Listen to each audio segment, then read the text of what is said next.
Is persuasion good or is it bad? Is rhetoric inherently good or is it inherently evil? These are questions that Aristotle himself had to struggle with when exploring rhetoric. And believe it or not, him and Plato actually disagreed on this fact. So today we're going to go ahead and cover Aristotle's rhetoric. And we're going to go ahead and look at is it a tool? And what are the 5 canons of rhetoric? And finally, we're going to cover the golden mean, which is more of an ethical guide on how to use rhetoric. First off, let's go ahead and talk about rhetoric as a tool. Aristotle defined rhetoric as discovering all possible means of persuasion. And so rhetoric is more of an avenue, and so it could really be thought of as a tool. And that's exactly how Aristotle thought of it as. It's an amoral tool. Now, Plato disagreed with him on this because Plato saw how much rhetoric could be used for wrong, and so he just pretty much assumed that rhetoric was in fact evil. It's just a terrible thing to use.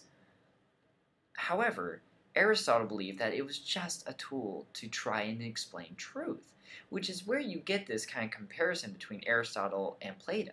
Plato used dialectic, which is that one-on-one dialogue on exploring truth.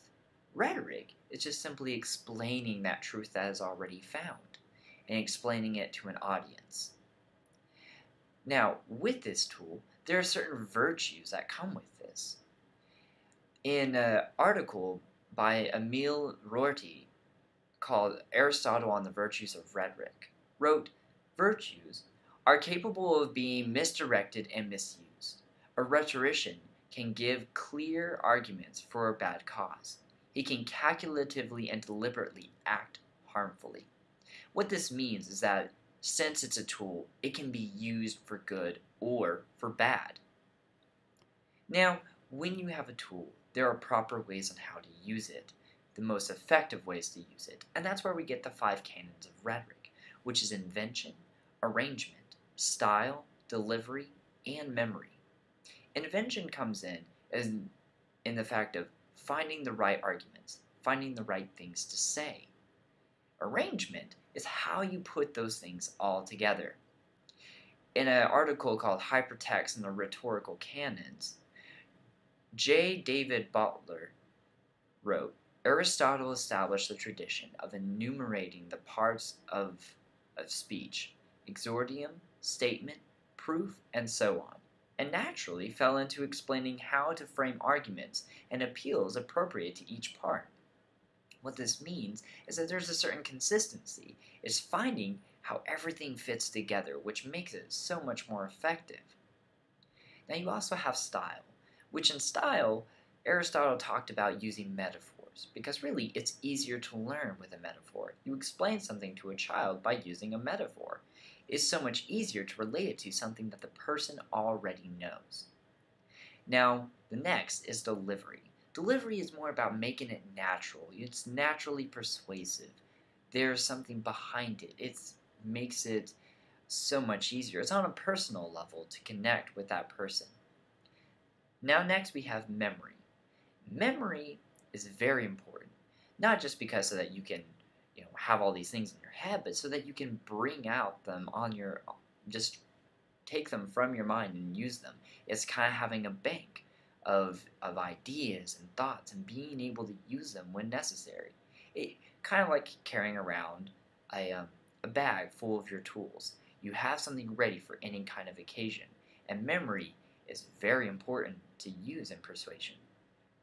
Now we have the ways of how to use this tool on how it actually physically functions.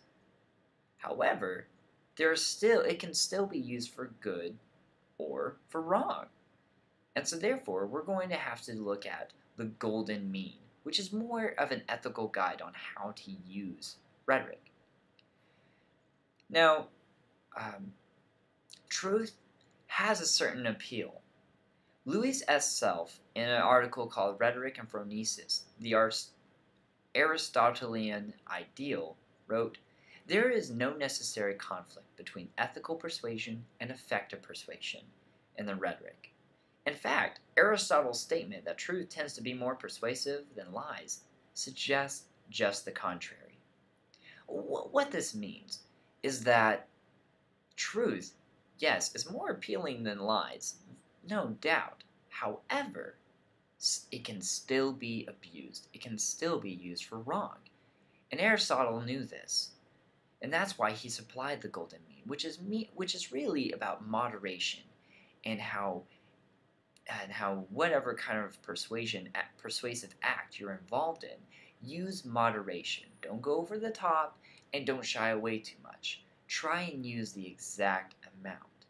And what we see here when we look at all three of these points together is we see that we're presented with a tool, we're presented with ways the tool functions, and we're presented with an ethical mean on how to use that tool. And so I'm going to go ahead and leave you with three questions, and that is truth more persuasive than lies? Or is it a little bit trickier than that? And can rhetoric be an exact science, or is it a little bit more hazy? And lastly, does the golden mean really work? Is there a way to have an ethical guide for rhetoric? Thank you so much for your time.